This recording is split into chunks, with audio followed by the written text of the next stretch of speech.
নমস্কার বন্ধুরা, Indian stock market বাংলায় আপনাদের স্বাগত। আমি সৌভিক। আজকে বেশ কিছুদিন পর ভিডিও করছি, এই সপ্তাহের ফার্স্ট ভিডিও এবং আমাদের ইলেকশনের রেজাল্টের পর এটাই ফার্স্ট ভিডিও। লাস্ট ভিডিওয়ে বলেছিলাম যে ইলেকশনের রেজাল্টের সময় হয়তো একটু ব্যস্ততা থাকবেই এবং লাস্ট 2 সপ্তাহ ধরে একটু ব্যস্ততা ছিলই। তার কারণ আপনারা জানেন যে বলেছিলাম লোকসভা ইলেকশন 5 বছর অন্তর হয়। এই সময় একটা বড় টাকা তৈরি করার ব্যাপার থাকে। তো আমার নিজস্ব এবং আমার যে টেলিগ্রাম গ্রুপ আছে তাদের জন্য অনেক কিছু দেখার ব্যাপার থাকে। তো টাইম খুব শর্ট ছিল, প্রচণ্ড কাজকর্ম ছিল। তো তার জন্য আমি বলেই গেছিলাম যে এই সময় ভিডিও দেওয়াটা খুব টাফ। একটা করে সপ্তাহে ভিডিও দেব, তাও আগের সপ্তাহে একটা ভিডিও না দুটো ভিডিও দিয়েছিলাম। তো যাই হোক, আজ থেকে আবার যেমন সপ্তাহে 3টে ভিডিও দিই, আবার সেরকমই দেওয়া হবে। তো ফার্স্টে আসি যে আমাদের যে 1 তারিখে ভোট হয়েছিল, সেই ভোট হওয়ার পর ফাইনাল যে সপ্তম দফার ভোট হওয়ার পর বিকালবেলা এক্সিট পোল আসে এবং এক্সিট পোল সব জায়গায় দেখিয়েছিল যে বিজেপি এবং এনডিএ কত বেশি সিট পাবে।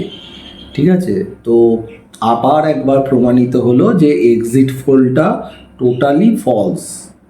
এইভাবে কোনো কিছু মেজারমেন্ট করা যায় না, অর্থাৎ এক্সিট পোলে যা দেখানো হয় সেটা যে রিয়েল হবে এর কোনো মানে নেই, ভিত্তি নেই।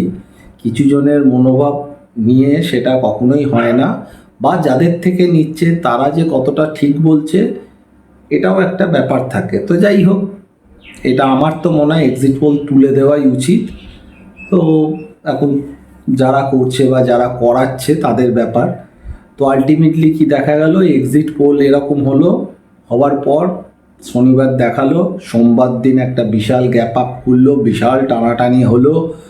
যারা শর্টে বসেছিল তাদেরকে পাগলের মতো দৌড় করালো, লস বুক করালো, করে দেখালো যে এবার মনে হয় 2024 সালে 24,000 নিফটি চলে আসছে 1-2 দিনের মধ্যে। টিভিতে প্রচুর লাফালাফি ঝাপাঝাপি কত কি দেখিয়েছিল। অনেকে আবার দেখলাম স্টক ওই ওপর দামে বাইও করে নিল, কারণ আর পরবর্তীকালে আর নিচে পাওয়া যাবে না, এটাই লাস্ট সুযোগ। কত কি দেখলাম, এগুলো হয়। আর বিশেষ করে অনেকে এবারে যারা নতুন ট্রেডার আছে তারা হয়তো লোকসভা ইলেকশনের যে রেজাল্টটা বেরোলো বা লোকসভা ইলেকশনের যে ফেজটা গেল, এই সময় তারা এই ফার্স্ট টাইম হয়তো শেয়ার মার্কেটে আছেন। আগে দেখেছেন কিন্তু শেয়ার মার্কেটে যুক্ত ছিলেন না, এবারে অনেকে যুক্ত ছিলেন এবং চারদিকে অনেক রকম কথা ওঠে। বিশেষ করে টিভিতে বিভিন্নভাবে বিভিন্ন রকম কথা বলে, পরবর্তীকালে তারা আবার পাল্টিও খেয়ে যায়। সেটা এবারে খুব ভালোভাবে দেখলাম, 2-4টে চ্যানেলে 2-4 রকম কথাবার্তা। যাই হোক, সেগুলো আর বলছি না, পরের দিনই পাল্টি হয়ে গেল। তো এতে যারা শর্ট করেছিল তাদেরকে সোমবার দিনকে ধরে ধরে জাস্ট কচু কাটা করার মতো করেছিল। করে কি করলো, কিছু ইন্ডিকেশন পাওয়া গেছিল যে বড়রা পুট বাই করছে, এটা একটা ইন্ডিকেশন পাওয়া গেছিল। অ্যাটলিস্ট আমি যে যে জিনিসগুলো দেখি তাতে আমি পেয়েছিলাম। আমরা কোনো হেজ করে যাইনি, আমাদের গ্রুপে আমরা পুট বাই করে গেছিলাম। Nifty, bank Nifty total put buy ছিল, বন্ধন ব্যাংকের সব পুট বাই ছিল, আমরা পুট বাই ছিল। এবং যখন অত বেড়েও গেছিলো সোমবার, আমরা কিন্তু কোনো পুটে লস বুক করিনি। আমার বলাই ছিল যে কেউ কোনো লস বুক করবেন না। তারপরে কি হলো, হয়তো অনেকে ভেবেছিল, হয়তো মানে গ্রুপের মধ্যে অনেকে মানে 2-1 মানে যারা নতুন তারা হয়তো ভয় পেয়েছিল। পুরনো যারা তারা জানে যে কি কারণের জন্য হয়তো বলে, নিশ্চয়ই কোনো কারণ থাকবে, নাহলে আমি তো অদ্ভুতভাবে অত বাড়ছে আমি পুটগুলো লস বুক করবো না, এরকম তো হতে পারে না। এবং আমার নিজেরও বড় পজিশন নেওয়া ছিল পুটেতে, কোনো কল নেওয়া ছিল না, পুরো পুট নেওয়া ছিল এবং ন্যাকেট পুটই নেওয়া ছিল, কোনো হেজ করা ছিল না। করার পর কি দেখা গেল, রেজাল্ট বেরোলো, সকালবেলা থেকে পুরো এক্সিট পোল ফুল, যা বেড়েছিল তার ডবলেরও বেশি পড়ে গেল। কত পড়লো আপনারা দেখেছেন, গতকালে কি পড়েছিল। তো আলটিমেটলি কি হলো, 80 টাকার পুট 2000 টাকায় বিক্রি হচ্ছে, 1500 টাকায় বিক্রি হয়েছে। আমাদের 23,000-এর পুট ছিল, 22,000-এর পুট ছিল, 22,500 পুট ছিল, ওদিকে 48,000-এর পুট ছিল, আরও কিছু ছিল, বন্ধন ব্যাংকের পুট ছিল। আলটিমেটলি কী হলো, আমরা প্রত্যেকে প্রফিট বুক করেছি, গ্রুপে প্রচুর প্রফিট হয়েছে। এবং বলেও ছিলাম যে ডেটাটা আমি দিই, ডেটা কিন্তু কাজ করবে না, এই সময় ডেটা কাজ করে না, এই সময় প্রচুর ভোলাটিলিটি হয়, তো এইভাবেই চলবে। এবং এই সময় হচ্ছে অপশানে ভালো পয়সা করার জায়গা, যদি ঠিকঠাক ধরা যায়। কারণ সব সময় কিন্তু এরকম হয় না, ভিক্স বাড়তে বাড়তে সম্ভবত 30-এর কাছেও চলে গেছিল ভিক্স। তো ভোলাটিলিটি আবার আজকে কি হলো, কালকে তো এরকম হয়ে সব ত্রাই রব 10%, 12%, 8% সব পড়ে গেছে ত্রাই রব। আজকে কি দেখা গেল, আবার ওপরে দৌড়ালো। অর্থাৎ ভোলাটিলিটি, এবং ভোলাটিলিটিটা হচ্ছে মারাত্মক। আজকে সম্ভবত 48,900 ব্যাঙ্ক নিফটির কলটা আজকে 120-30 টাকা অবধি নেমেছিল, 200-250 টাকা থেকে দেখছিলাম 130 টাকা অবধি আজকের এক্সপায়ারি নেমেছিল, ওখান থেকে 2400 টাকা অবধি চলে গেছে আজকেই। মানে কিভাবে দাম এদিক ওদিক হচ্ছে অপশানের, ভাবার বাইরে। ভিক্স যদিও আজকে কমেছে, 19-এর কাছে সম্ভবত এসছে, আস্তে আস্তে প্রিমিয়ামগুলো জায়গায় আসবে। স্টকেরও ভালো মোটামুটি দাম পাওয়া যাচ্ছে আজকে, ভালো অনেক স্টকই বেড়েছে। যারা ম্যাগাজিন নিয়েছিলেন দেখেছেন যে একটা দিন বাড়লে ম্যাগাজিনের স্টক কিভাবে পারফর্ম করবে। কিন্তু তাহলে বর্তমানে তো এই অবস্থা, তাহলে আমরা ভবিষ্যতে এবার তাহলে কী দেখব? আমাদের মার্কেটটা, আমার ধারণা যেটা, মার্কেটটা অনেকখানি চেঞ্জ হয়ে গেল। লেভেলগুলো আমি লাস্টে বলব। মার্কেটটা চেঞ্জ হয়ে গেল কিভাবে? এতদিন আমাদের মার্কেটটা কী ছিল, যে স্টেবল গভর্নমেন্ট ছিল, বিজেপি ছিল 303, অর্থাৎ বিজেপি একাই যা ইচ্ছা সেই রকমভাবে ডিসিশন নিতে পারত। এনডিএ যারা শরিক ছিল তারা এলো গেল, কিচ্ছু এসে যেত না। তাই জন্য বিভিন্ন রকম রিফর্ম যা করেছে নিজেদের ইচ্ছায় করতে পেরেছে। কিন্তু বর্তমানে যে হয়ে গেল 5 বছর, সেটা কিন্তু টাফ হয়ে গেল। কীরকম টাফ? সেটা হচ্ছে বর্তমানে আর বিজেপি যেহেতু ম্যান্ডেট নেই এককভাবে, অর্থাৎ এনডিএ যারা শরিক আছে তাদের সাথে কথা বলে কিন্তু ডিসিশন নিতে হবে। অর্থাৎ যে কুইকলি যেভাবে ফিনান্স বা আদার্স আমাদের ইকোনমির জন্য অনেক রকম কাজ করা যেত, রিফর্ম, সেগুলো কিন্তু বাধাপ্রাপ্ত কোথাও হলেও হতে পারে। হবেই বলছি না, হলেও হতে পারে, কারণ আরও 2জন মত দিলে তাহলে পাস হবে। এবং ভারতবর্ষের যা অবস্থা রাজনীতিতে, কে যে কখন কার সাথে থাকে কেউ জানে না। এখন কেউ এনডিএর সাথে আছে, তার স্বার্থ যখনই দেখবে হচ্ছে না, সে আবার এনডিএ থেকে বেরিয়ে যাবে। এবার বেরিয়ে যাওয়া মানে কী হবে, তখন আবার এনডিএ সংখ্যালঘু হয়ে যেতে পারে, তখন আবার অস্থিরতা দাঁড়াবে। আর মার্কেট সবসময় অস্থিরতা চায় না। মার্কেট কিন্তু বিজেপি আসুক সেটা কিন্তু নয়, মার্কেট সবসময় স্টেবল গভর্নমেন্ট চায়। আজকে যদি অনলি কংগ্রেস, শুধু কংগ্রেসও যদি আজকে 300-র ওপর সিট নিয়ে আসতো, তাহলেও মার্কেট কিন্তু বেড়ে যেত। কিন্তু সবাই মিলে ওই মানে জোটবন্ধন করে ঘোট করে যদি সরকার হয়, সেটা মার্কেট পছন্দ করে না। এবং বর্তমানে কিন্তু ওই জায়গাটা কিছুটা হলেও চলে এলো। এনডিএতে এখন যারা আছে তাদের নিয়ে হচ্ছে, কিন্তু এনডিএর শরিক যদি কাল বেরিয়ে যায়, তাহলে তো কারোর কিছু বলার নেই, বেরোতেই পারে, এনডিএ জোট থেকে বেরিয়ে যেতে পারে, তখন কিন্তু অবস্থা খারাপ হবে। অর্থাৎ নেক্সট 5 বছরের জন্য কিন্তু সিনারিওটা অনেকটা চেঞ্জ হয়ে গেল। যে 5 বছরের সিনারিও ছিল পরের 5 বছরের সিনারিও কিন্তু চেঞ্জ হলো। তার মানে কি মার্কেট বাড়বে না? একদমই নয়। মার্কেট নিশ্চয়ই বাড়বে, কিন্তু রিফর্মগুলো যেভাবে হতো সেইভাবে হবে কি না আমার ইমিডিয়েট একটু ডাউট আছে।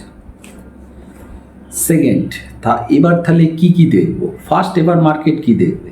এইবার মার্কেট দেখবে রেজাল্ট তো বেরিয়ে গেছে, যা হবার হয়ে গেছে, মিটে গেল, ঠিক আছে। এবার মার্কেট কি দেখবে? এইবার মার্কেট দেখবে যে কে ফিনান্স মিনিস্টার হবে। কারণ এখন কিন্তু বিজেপির একার ইচ্ছায় কিন্তু হবে না, জোটেরা যারা আছে তারাও কিন্তু মতামত দেবে, তাদের কথাও শুনতে হবে। তাদের কথা যদি না শোনে তাহলে তারা বললো আমরা আর জোটে নিই, তখন কিন্তু কিছু করতে পারবে না। অর্থাৎ এবার দেখবে মার্কেট ফিনান্স মিনিস্টার কে হচ্ছে এবং বিভিন্ন পদে, যে মিনিস্টার পদে আগে ছিল সেই পদে কারা কারা থাকছে।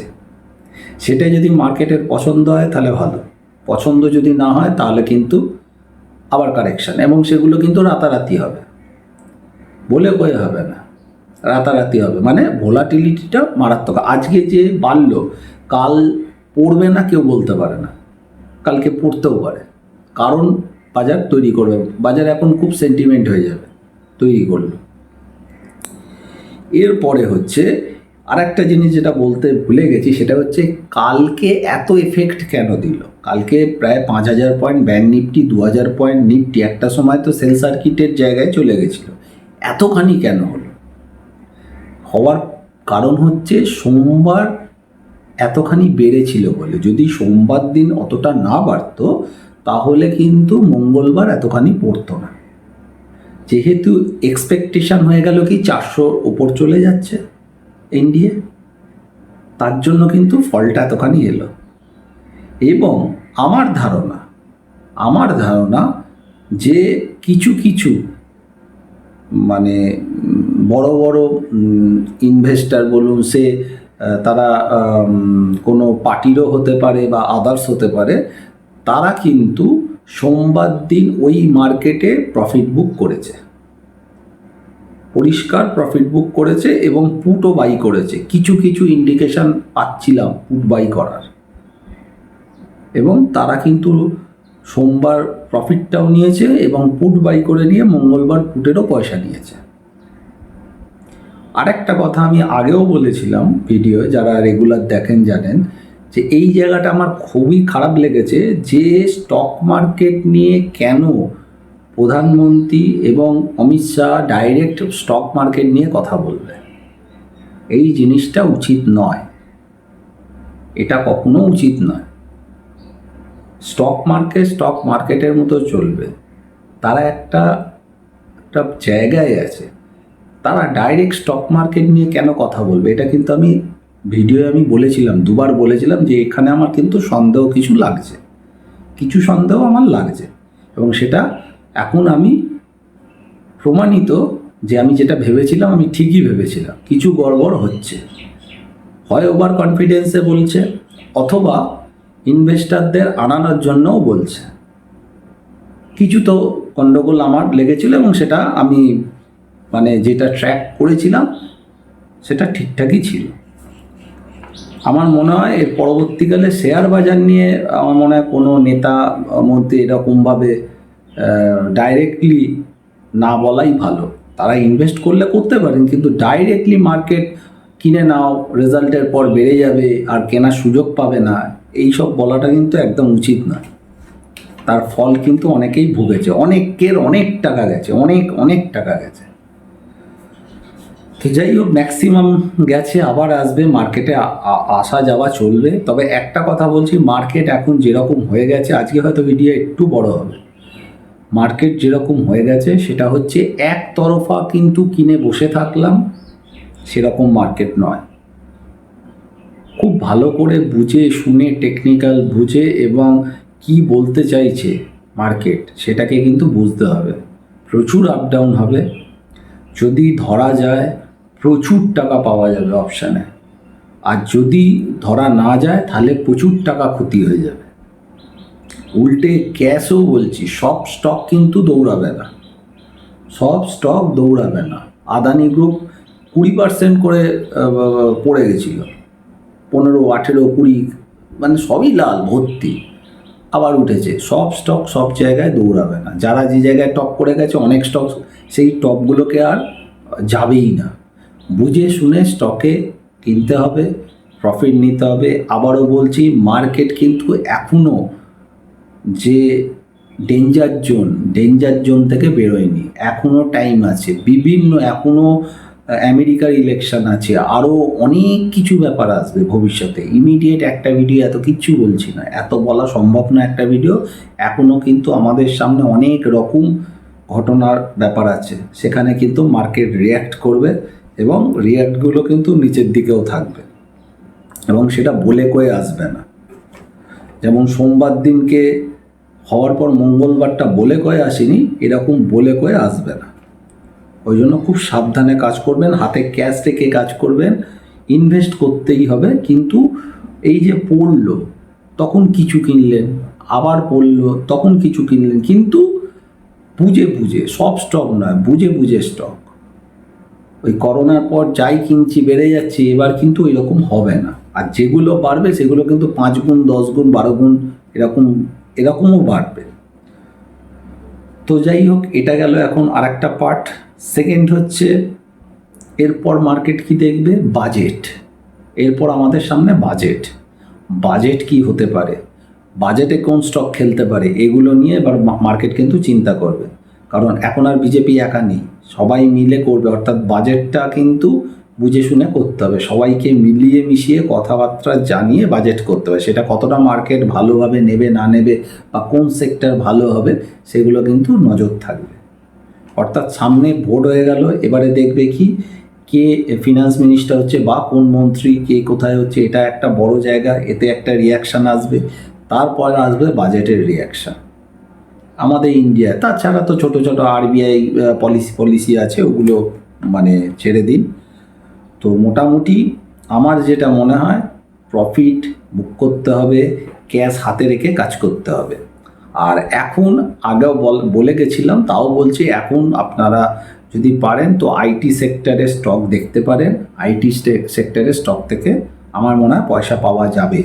এফএমসিজি বলা ছিল, এফএমসিজিতে আজকেও আমরা গতকালই দিয়েছিলাম হিন্দুস্তান ইউনিলিভার, আজকে কোথায় বেরিয়ে গেছে। ক্যাশেও দিয়েছিলাম, অপশানেও দিয়েছিলাম, কোথায় বেরিয়ে গেছে। আমার মনে হয় আইটিগুলো চোখে রাখতে পারেন। যদিও যা আমি বলছি সবই আমার পার্সোনাল ওপিনিয়ন, আমি সেবি রেজিস্টার্ড অ্যানালিস্ট নই। অর্থাৎ যাই আপনারা ডিসিশন নেবেন নিজেরা পড়াশোনা করে নেবেন, অথবা কোনো ফিনান্সিয়াল সেবি রেজিস্টার্ড অ্যানালিস্টের কাছ থেকে পরামর্শ নিয়ে কাজ করবেন। এবারে যাচ্ছি আমি লেভেলগুলো।